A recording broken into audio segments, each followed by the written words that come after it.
ငါးပါးသီလမှာပါတဲ့မုဒ္ဒဝါဒသည်တစ်ဖက်သားအကျိုးပျက်စီးအောင်ပြောတဲ့မုဒ္ဒဝါဒကိုဆိုလိုတယ်လို့ဒီလိုတော့မှတ်ထားဖို့လိုတယ်အမေရိုက်မှကြောက်လို့လိန်နာအဖေရိုက်မှကြောက်လို့လိန်နာအဲ့ဒီမုဒ္ဒဝါဒမျိုးတွေမဟုတ်ဘူးလူသိမှရှက်လို့လိန်နာအဲ့လိုမျိုးဆိုလိုတာမဟုတ်ကိုပစ္စည်းမပေးခြင်းလို့လိန်နာရှိရတဲ့နဲ့မရှိဘူးလို့ပြောလိုက်တယ်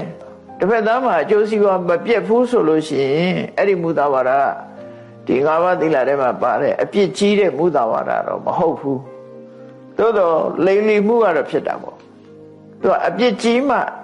ဒီသူများရဲ့အကျိုးပျက်စီးမှထိခိုက်နစ်နာသွားမှကိုယ့်ရဲ့မုဒ္ဒဝါဒပို့ပြီးတော့